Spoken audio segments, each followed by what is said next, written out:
All right. Good morning. Good morning, good afternoon, good evening. Depends on where you are, I suppose.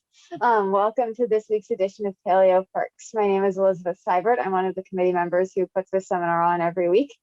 And this week, it is my great pleasure to introduce Ian Castro, who's going to be giving a talk called Disability Critical Race Theory, DisCrit, and Geoscience Field Research, a call to action for new frameworks to assess accessibility and inclusion for field settings.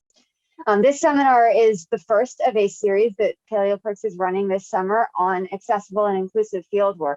And so we're really excited to have Ian kick off this special series. And we hope that you'll stick around throughout the summer to hear more different perspectives on inclusive fieldwork and ways that we can make our field and the outside more inclusive and accessible to folks interested in paleosciences and in general. All right, so for those of you who have not yet been to a eoPERCS seminar, welcome.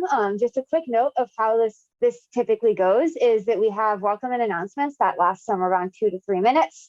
That's what's going on now. It'll be followed by Ian's talk, and then we'll have a moderated Q&A period. Following the moderated Q&A period, there will be a little bit of a quick break, and then we have an after tea talk, tea time, which Ian has agreed to stick around with. So he'll be available for us to chat for about 30 minutes after the talk to have a more informal discussion. For those of you who have questions as this is going or want to discuss more, you can send your questions via the chat feature on Zoom to the questions at eoPERCS host. That is Natasha this week. Thanks, Natasha.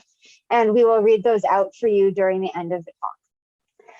Just a little bit of housekeeping is that eoPERCS values the participation of all folks interested in paleosciences. So we ask that you please remember to abide by our code of conduct during today's seminar. You should have read and agreed to the code of conduct in order to get on the email list to be able to get this Zoom link. But just in case you didn't, please navigate to our website and check out the code of conduct and just make sure that you abide by it during the seminar. We ask that you please remain muted during the duration of the talk, and you shouldn't be able to unmute, but if you find yourself unmuted, please just go ahead and mute yourself and we'll let you unmute later. And again, you can ask questions at any time by chatting to the questions at eoPERCS host. And at the end of the talk, you can either submit questions via the chat or by using the raise hand button on Zoom, and we'll call on you and allow you to unmute.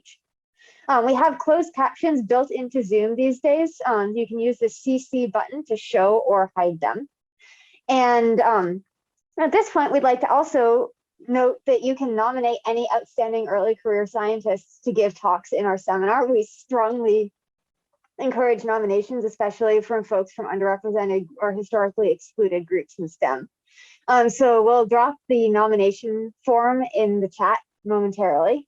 And then the last thing on our little housekeeping is that we have a weekly feedback form that we encourage you to fill out if you are willing, that is anonymous and just lets us collect a little bit of demographic data to get a sense of who is coming to these seminars and allows you to leave us some feedback so that we can continue to improve the series and better serve the community.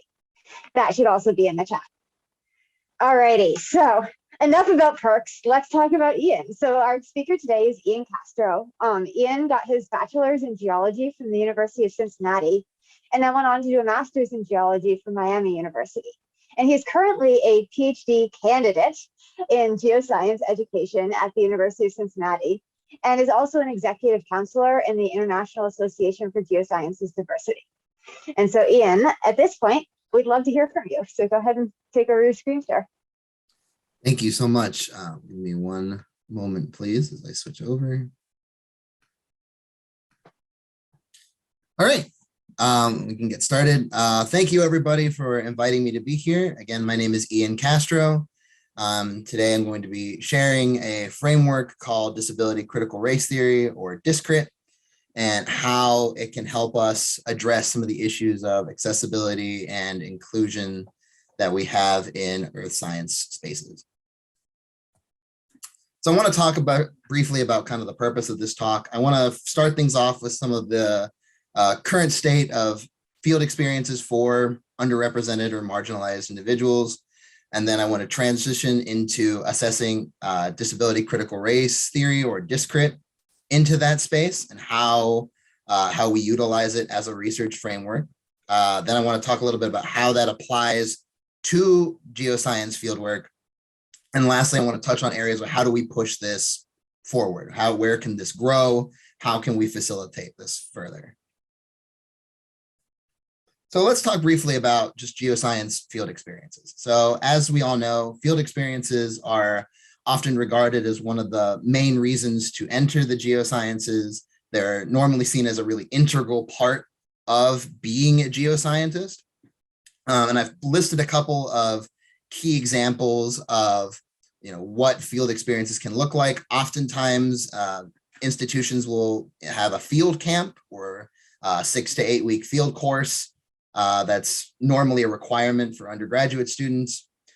We also see field trips advertised through conferences. We see field trips encouraged in classrooms. We see entire institutes that are focused on field research that collaborate with universities. We see these as great opportunities for research at all professional levels, from undergrad onward. And a lot of people often cite that field experiences are a great way to heighten engagement for students, to build community and aspects like that. However, I wanted to stress that this is not always the case. And I want to dig into that thought process a little bit. So when we think about field experiences bring a lot of really unique challenges to the way that we conduct our research. One of the main ones that comes up is that there's a lack of familiarity regarding what the rules of conduct are. And if there's an infringement of that rule of conduct, how do we report it? How do we act on it? How do we ensure that proper action is taken? There is a reduced independence for access to resources. This ranges everywhere from transportation, food and water, field tools, whatever the work requires, and based on how long you're going to be involved in that work. There's an increased distance from support networks that can cause a lot of mental and emotional strain on participants. There's an unfamiliar culture that's often ascribed to field experiences that can vary depending on the experience or the subdiscipline. Various factors can play a role in that. There's the physical exhaustion of just long days in the field doing primarily very physical work. And lastly, there's, of course, the natural environmental risks or hazards that come into play when we involve ourselves in fieldwork. Beyond each of these things, though, there are other problems that directly affect those of us that are from more underrepresented or historically excluded communities. And I want to bring some special attention to those. So we've seen some work that has looked into issues of harassment or bullying or discrimination or all the above that could sometimes be present in field settings. There's also issues with things such as sexual harassment. There have been issues with validating identity-based experiences. There have been microaggressions and just a general feeling of a lack of safety. I've highlighted a couple articles that have come out recently that have addressed this for different marginalized groups.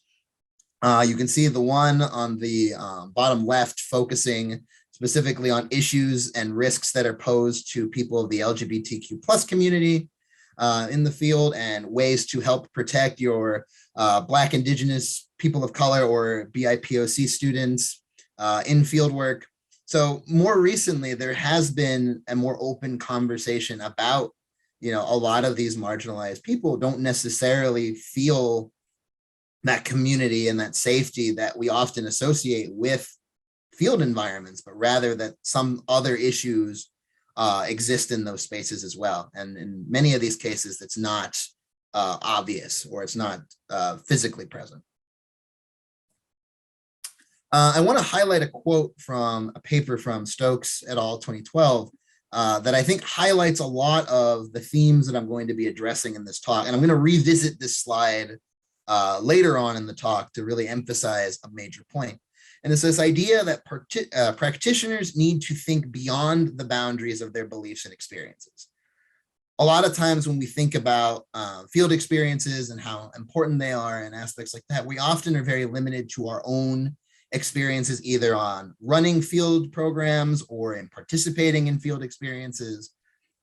But oftentimes in those spaces, we don't reflect enough or think about how these experiences could be met very differently by people of different backgrounds and of different lived experiences. So it's essential that we leave this narrow view behind and try to expand our understanding of what the impact of these experiences can be to a larger audience. I want to highlight another recent example that's explored some of the social problems in geoscience, more specifically looking at racial representation. This is from Bernard and Cooperdock in 2018. I want to bring special attention to the central diagram here that looks at the number of PhDs earned in geoscience fields based on separated by racial identity. So we see race and ethnicity, I apologize. And if you look here, you'll notice that the topmost line going horizontally represents white, non-Hispanic, and you can see it has a similar trend to the total PhDs earned over time on the leftmost graph. However, when we compare that to other underrepresented groups from Native Americans to Asian, Black, Hispanic, or Latino, we see that there's much less growth. There's much less change here. And over this 40-year period, it seems to stress that the ways in which we've attempted to approach accessibility, inclusion, diversity in earth science spaces is not being properly met. And that the ways that we need to do things has to be different. We need to change our outlook on how do we approach these kinds of problems. This is also a big issue, even outside of race, for example. We can also see this with aspects of disability. This is from the work by Atchison and Libarkin in 2016, which looked at the perceptions of geoscience professionals and assessing how likely they were to think that a person with a specific disability would be successful in earth science. And while they deemed that, while many geoscientists at the time spoke that hearing was not a super crucial skill in earth science spaces, as more and more disabilities were brought up, whether they be physical or visual or learning based, the belief that those individuals would succeed in this space drastically reduces. So as we're looking at these, when we think about specifically for field experiences, it's important that we understand that there are these invisible barriers that are keeping these marginalized people out of earth science spaces and that are limiting opportunities to participate, limiting engagement, and that these are all aspects that need to be focused on in order to address these problems moving forward. I've also highlighted this in a quote from the Atchison and Libarkin paper that summarizes their findings, saying the limited awareness and perceived barriers for people with disabilities in the geosciences may result in continued marginalization of geoscientists with disabilities and further inhibit participation in community-based scholarship and engagement. I've chosen to highlight this specifically because this idea of, when we think about a lot of the underrepresentation we think of in geoscience, we tend to focus specifically on its current state, but it's also important to realize how we've gotten to this point and what continues to feed this continued marginalization, this continued underrepresentation, not just for people with disabilities, but for all underrepresented groups in earth science spaces. And I would argue that this is tied very closely to the culture of the geosciences. So I want to explore that a little bit further. So when we look at geoscience culture, there has been a more open discussion about some of the foundations of geoscience and what that history has involved, especially from the negative lens, and how we can try to grow and push forward from this negative connotation. So we've seen things, most recent discussions about colonialism or colonization, the idea of conquest culture. This is especially prevalent for communities with disabilities, the idea of, needing to visit and explore these extreme environments. We've seen issues involving racism and ableism and sexism and various other forms of oppression and marginalization. And it's these foundational pieces of earth science that have helped fuel the underrepresentation and marginalization that we see. And this is emphasized by some recent literature. Here's an example here by Max Libarkin, which focuses on, the idea of decolonizing earth science is more than just equity and inclusion benefits. There needs to be more work and acknowledgement on this history of earth science in order to address its problems and attempt to push forward. For the purposes of this audience, I've included a recent example of this kind of discourse through a recent paleontological debate. This was within the last few years, where a dinosaur who was, originally discovered in Brazil was, brought over to a Western institution, and there's been a big push to bring that specimen back to the people who this was originally found, the institutions where this was originally, that are directly associated with this. And there's been a fair amount of pushback against that. And I've included some artwork that's focused on this effort for the organism. I think it's pronounced Ubirahara. I might have butchered that, and I apologize if I did. But this has been a significant public outcry from both the public and the geoscience community to try to bring this organism back that is essentially, been at the forefront of a colonization or colonialism discussion in this space, for it to be back in Brazil, where it can be further investigated by those individuals in that science community. So I bring this up as an example of how these problems continue to pop up in the modern. This is not just a historical issue. This is a problem that continues to happen into the modern day, and that needs to have this attention and conversation focused around it for our field to continue to develop and grow. So as we talk about the ideas of addressing field experiences, I brought up all these problems and all this discussion, how do we deal with it? So there needs to be work to address this culture of marginalization that exists in the geosciences. As I've discussed from these foundational pieces, we need to address those as best we can. We need to present new ways of better meeting the needs of marginalized individuals. For the purposes of this talk, I'm going to focus primarily on people of color and people with disabilities. And there needs to be we need to look at more efforts to explore misperceptions about marginalized individuals. Again, I'm focusing on race and ability here. And what I argue is the way to do that is through intersectionality-based approaches. In particular, I'm going to be sharing about disability critical race theory. So again, I'm brought back to that Stokes quote of practitioners need to think beyond the boundaries of their beliefs and experiences. As we look at the problems that we face in the geosciences, we need new approaches to address those problems. We need new ways of thinking about these social problems in order to address them.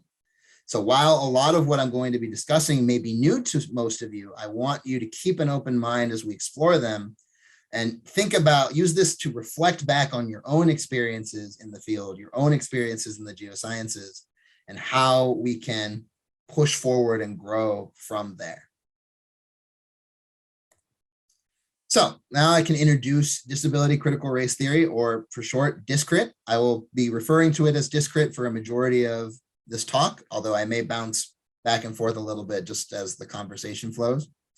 So what DisCrit is, this is essentially just a research framework that focuses on the intersection between racial and ability barriers. I've included an image here from Connor et al., which is a foundational text for this framework. So if you'd like to explore it further or maybe read some more foundational pieces from this work, this is a great resource for that. And essentially the origins of this approach stemmed from these early interactions, or more so the lack thereof, between racial issues and special education. So we see this with the massive overrepresentation of people of color in special education. We see this in a variety of different spaces. And there was very little interaction between, the idea of supporting people via, through racial issues and through supporting people through disability. By not having those connected, we miss out on these interactions. And along with this, we're exploring issues of ableism and racism as they exist in both societal and educational structures. So where this comes from, I think a lot of people, especially lately, have heard about critical race theory or CRT as it has become a very politically charged term in the last couple years. But I want to emphasize that CRT is an origin or of a theoretical foundation for disability critical race theory, as is intersectionality. Intersectionality, like disability critical race theory, stems directly off of foundational literature and thought behind CRT. And all of this comes together to work with disability theory in order to bridge this disconnect between racial discussion and ability discussion in order to support individuals, for example, such as people of color with disabilities. I've included this graphic on intersectionality to help kind of emphasize the point here of when we think about things through an intersectional lens, we need to understand that identity is not just a singular aspect. The aspects of that make us who we are a combination of different identifiers, either that we have applied to ourselves or that have applied to us by others. And understanding how these different aspects connect together, both uniquely and compoundingly, helps us to better support these individuals, as opposed to trying to just support one aspect of them. So I'm going to quickly summarize some of the main principles of disability critical race theory. I think this is really important because, especially when we're looking at something that's so tied to an aspect like CRT, it's important that we understand what it is this work is doing, what does this work value, and what the goals of it are. This is not just some hot button topic. This is not just piggybacking off of a popular term. This is a legitimate research framework that we need to understand if we're actually going to use it. So summarizing what this framework does or what its main principles are, it focuses on the often invisible ways that racism and ableism are present in society. It values the intersection of marginalized identities. It emphasizes how race and ability are socially constructed, while also acknowledging that both race and ability, those labels associated with them, have a direct impact on individuals. This framework brings the voices of marginalized individuals forward, privileges those voices. It looks at the legal and historical aspects of how race and disability have been used to deny rights to individuals. We look at how whiteness and ability both exist as property, and how improvements that have been made on these fronts have mostly been made due to converging interests with white individuals. And lastly, that in this work, activism is a requirement. Action is a key component for this work. So this is not just, digging through the theoretical. There is an expectation and a drive for positive action and change that comes with this framework. So discussing how we use DisCrit as a framework, primarily DisCrit has been used in educational and legal spaces, and thus it's relatively unexplored in STEM, not just in the geosciences, but STEM as a whole. And thus there has been a lack of emphasis on DisCrit approaches for something like a field experience. I do have these brief examples, this brief example that's cited by both Chiarella and Vurro and Maskell and Stokes, which essentially focuses around the idea of a learning activity. When we're planning a field activity, we need to consider the students, the environment, and the outcomes. So when we're looking at the students, figure out their prior experiences, their disability, skill sets. When we think about the environment, understanding the cultural context, the physical environment, the resources that can be available to assist in that environment. And of course, the outcomes. How do we assess knowledge, how it's gained? How do we encourage it? How do we motivate it? And how do we help students progress forward? So as we think about research through this mindset, especially field research, we can really rethink the way that we approach field programs. Looking more specifically in the geosciences, I think I would argue that DisCrit applications could help us address some of the issues in geoscience culture. I think they can help us provide new research approaches to addressing inequity and inequality. It can help bring forward the voices of marginalized individuals, and more specifically, the voices of people of color with disabilities. And I think the most important thing of this work is this sets up a foundation of intersectional work in the geosciences and how this type of research can really help us to explore marginalization as a whole.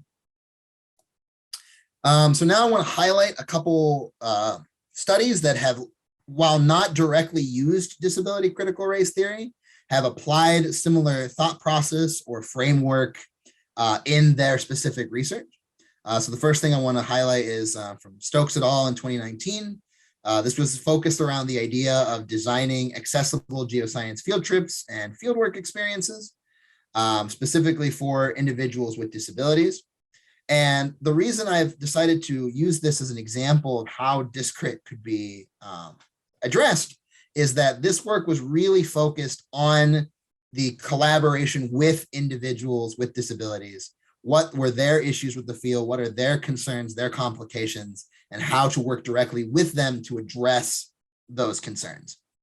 And that's a really fundamental piece of DisCrit as we attempt to assess the needs of these individuals, working directly with them to bring those voices and experiences forward.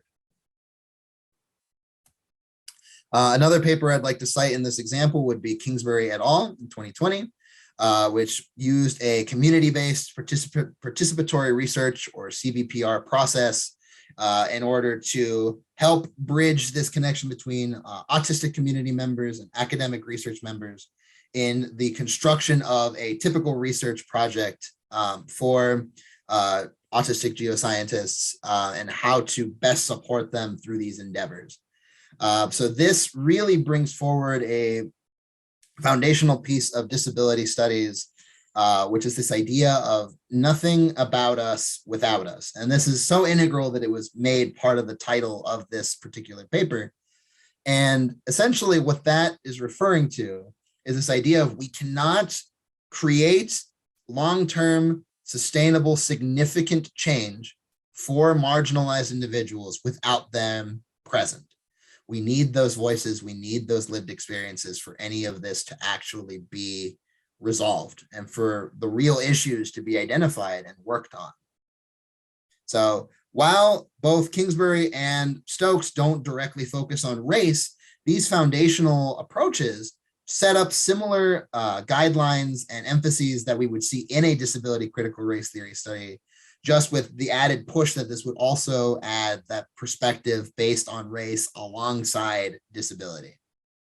So there's a lot of work to be grown through here, through these mindsets. And I think papers like these are really important for setting that up early on and for helping build the floor of what this kind of work can look like.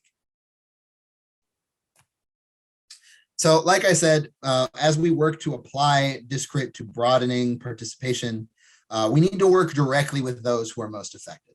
So if you're attempting to address something like a DisCrit approach, you need to be working with people of color. You need to be working with people with disabilities, ideally individuals who have both, who are people of color with disabilities, in order to understand how all these issues come together and what can be done about them.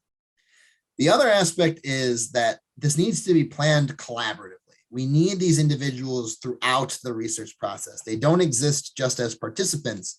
They are the experts in this space.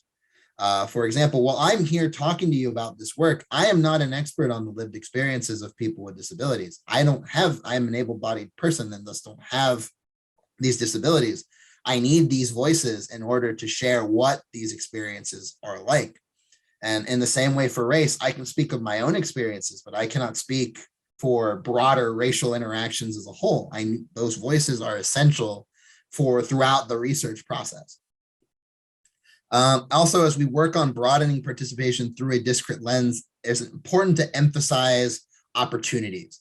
So looking at ways to collaborate and communicate efficiently, ways to better go about with data collection and interpretation that's in a more accessible way, integrating technology in various ways in the field in order to make sure access is available, working together to solve problems as they come up, and understanding that there are ways to get around things. So the idea, a lot of this ideas come from the work of Dr. Christopher Atchison and his work on accessibility, but the idea of full participation as we work to broaden it doesn't necessarily mean 100% access to everything, but rather it's emphasizing how we reassess the way that we look at field experiences. So instead of worrying, well, how do I get these students with mobility issues up this cliffside? It's like, well, is there a way we can show that science either with technology or through another locality that can better express these issues? So keeping that in mind can really help alter the way that we go about this process. I've decided to include a couple pictures from a previous field trip from the International Association of Geoscience Diversity. Most of these are from the trip during the Phoenix, Arizona GSA. I've chosen to highlight these images because I think they do a good job of summarizing some of the points that I have brought up so far. So in this image, this is at Petrified Forest National Park. And what is happening here is we've seen a joining of two research teams where we had a group that was that had mobility issues that met together alongside more able-bodied individuals that were able to directly explore the outcrop in the background. And we were able to work together using technology to map out and attempt to understand the stratigraphy of this area. And then we are all coming together to share experiences, share our understandings and observations. And alongside that, for the more racial aspect of the more, the other component beyond disability, we also have Dr. Stephen Semkin present with us, who's giving more information about the cultural context of the region, who's discussing issues involving the indigenous people who are surrounding these areas, and bridging all of these different knowledge spaces together. This is a really fundamental part of how we could integrate DisCrit approaches in fieldwork and how we can reassess fieldwork through this new lens. We can see similar approaches here. We can see at a stop at this canyon setting, we're seeing a way to accessibly reach this location. Again, we're bridging this knowledge from both cultural, racial, historical, and accessible knowledge together in one space in order to better connect all these different areas of geology and bring this knowledge to anyone who wanted to engage with it. So this is really opening up the doors for accessibility and trying to bring similar ideas that DisCrit champions, bringing those forward. And lastly, I think I like this image primarily because I think this is a good representation of the goal that this work is really after. When we're thinking about disability critical race theory, we're trying to essentially create a space where everyone can engage in this work, regardless of racial background, ability, or any other combination of marginalized identifier. And I think when we see something like this, we can really see how all these aspects come together and can produce some very high quality discussion and thought about the earth, how it functions, and how we can continue to address the problems that concern it. So I'm really excited about this work, and I think there's a lot of potential in here for the geosciences to grow as a whole. So starting to wrap up, thinking about where do we go from here, I think important aspects are to begin educating both students and professionals more about the social issues that exist in our field.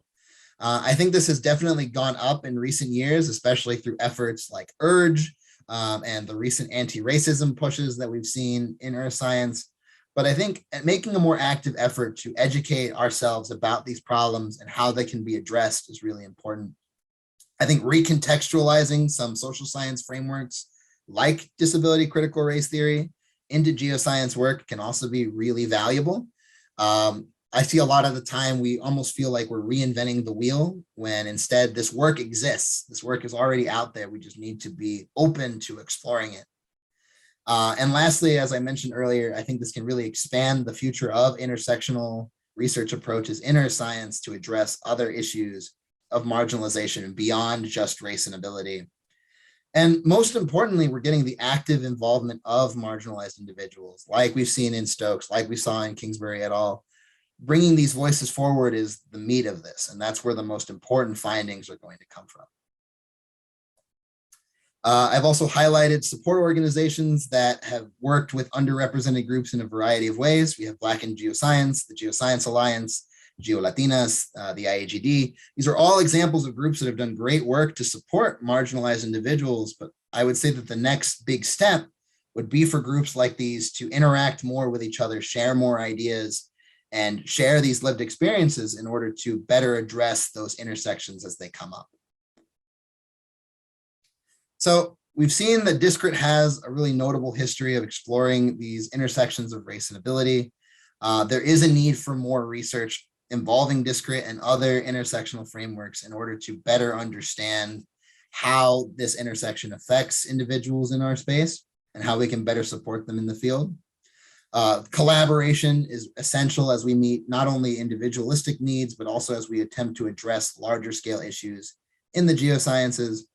And through all this work, I think we can create a more inclusive and diverse field space that is better equipped to address the concerns and issues that geoscientists are currently addressing.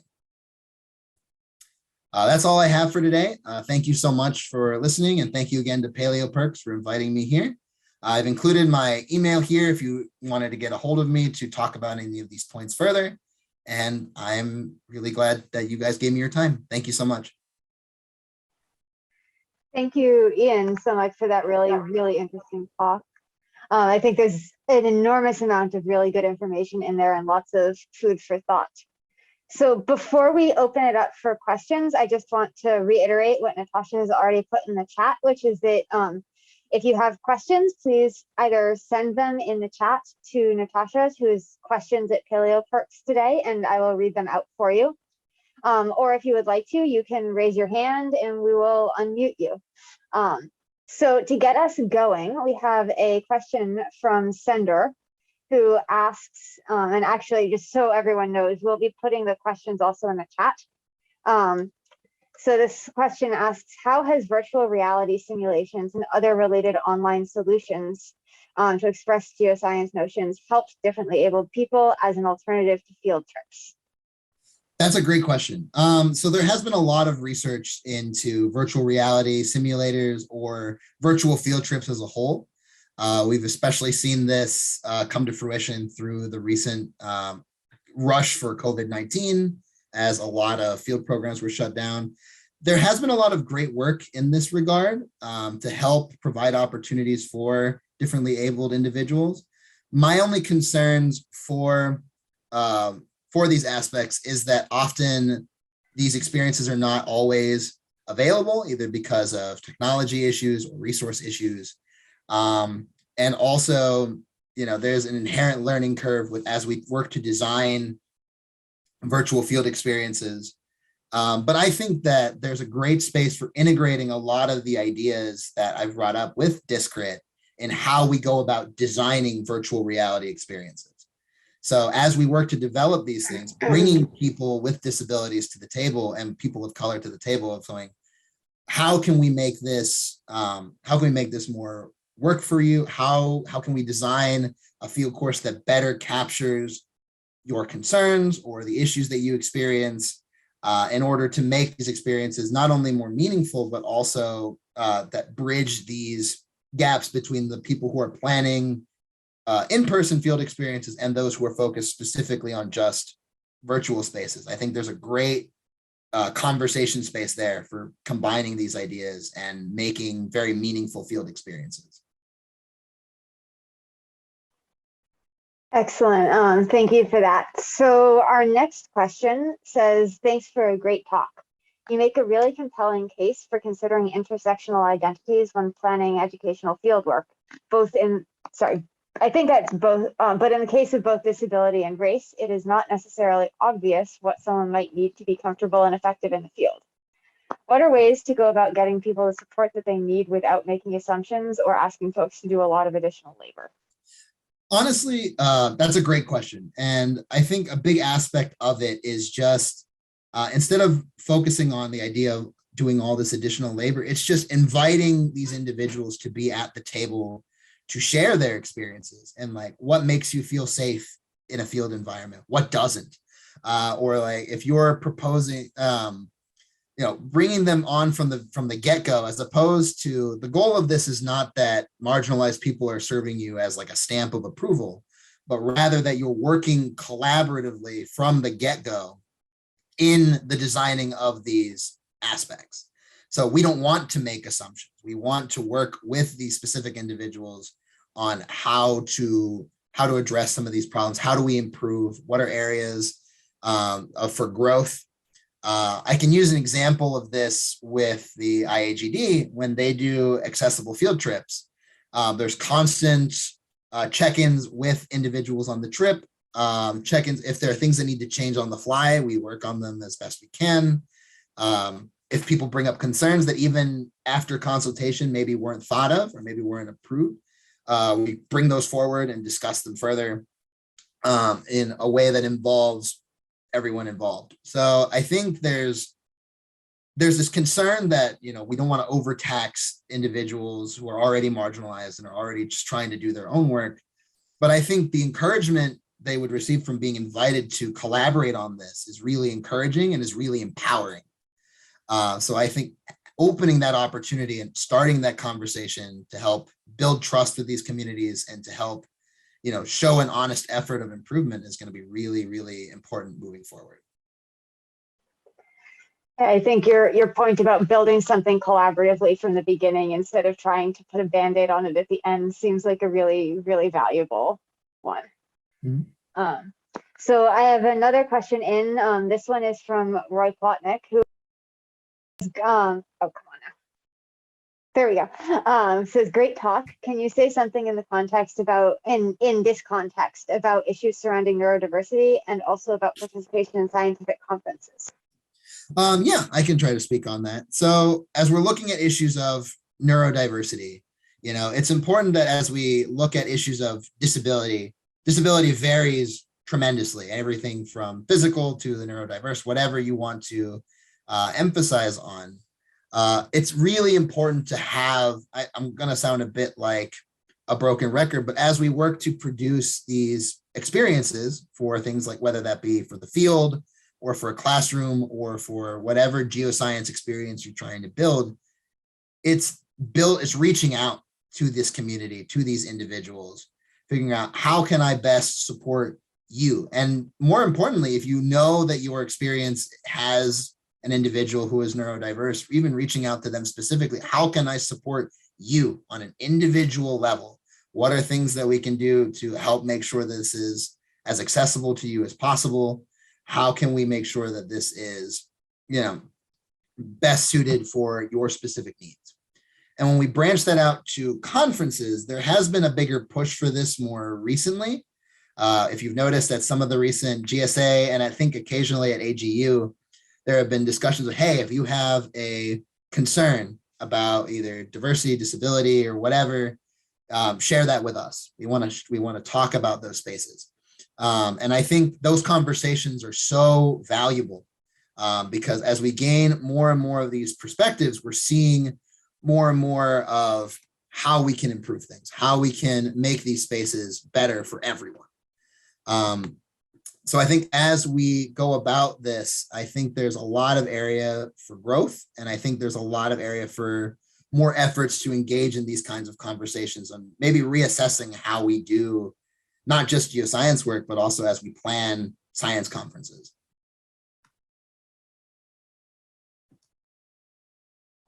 Excellent, thank you. So we have one question currently in the queue, and if you have any other questions you'd like to get in, now is the time. Otherwise, I think we might end with this one. So the question is, DisCrit is a great framework. Thank you for highlighting it.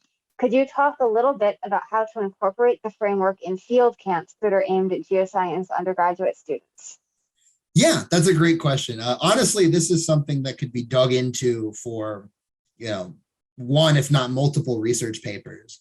But I would argue when constructing a field course that's designed for undergraduate students, I think the first thing to do is to, as you figure out what are the important aspects you want to cover in your field course, whether that be mapping or stratigraphy or whatever it is you want to focus on, trying to learn about how these aspects can be made accessible, how these aspects can acknowledge issues of safety or lack thereof, how it can acknowledge the cultural or racial histories of an area. And that honestly comes from collaboration. And I don't mean just with the undergraduate students, but also as you reach out and explore these areas, working with some of the support organizations I highlighted, like GeoLatinas or Black in Geoscience, the Geoscience Alliance, the IAGD. Talking to these groups can really help point out some of the things that we don't initially think about. No one is going to be an expert at all aspects of identity and how to properly support them. But by opening that door and sharing experiences and talking with others, we can really try to make a foundation that is accessible as we work to design a field course. So the unfortunate news is there's not like an easy 10-step process to doing this, but just active involvement through the creation of the field course is going to be an essential first aspect, I would argue. The other thing is, as you are, not only as you're planning the field course, but also as it's running, be open to feedback. So as students go, hey, this was really challenging for me because of ABC, or hey, I had a lot of issues. I didn't feel safe in X environment because of ABC. Being really open to that and receptive to that is essential. It helps build trust with the students. It helps build community, and it also helps us show a genuine effort in making these programs better. So I think through that idea, we can really see how things like DisCrit could be applied to the ways that we design field experiences from the get-go, as opposed to, all right, well, I have a program. How do I make this more quote unquote DisCrit approved? Sometimes it involves a much more drastic tear down and rebuilding with that foundational core. Excellent. All right, so I think that is the end of our list of questions. So we'd love to thank you all for joining us, and thank Ian for the really excellent talk and discussion afterwards. I think this is a really important topic, and one that I think we can all think more about. So with that, I'd like to thank everyone for joining us for this week's seminar, and encourage you to fill out our weekly demographic survey if you are willing to in the chat. And that will be in the chat momentarily, as well as our nomination form for folks. Please nominate your early career researcher friends, and we'd love to hear from you. Speaking of hearing from other folks, next week we'll actually be hearing from Michael Kipp of Caltech, who will be giving a talk titled "The Evolution of Nitrogen Fixing Symbioses in Cycads, an Isotopic Perspective." Now, you may remember that we have tea time with our speaker coming up next. And actually, so if you'd like to stick around for that, we will go ahead and take a little 2-minute break, and you can use this time to get up, walk around, come back, and then we can chat a little bit more with Ian about these kinds of questions and challenges, and honestly triumphs when doing good work in field spaces. So I'm just going to go ahead and start this 2-minute timer, and hopefully we'll see some of you back after the break. And again, thank you, Ian, for a really excellent talk. Thank you all.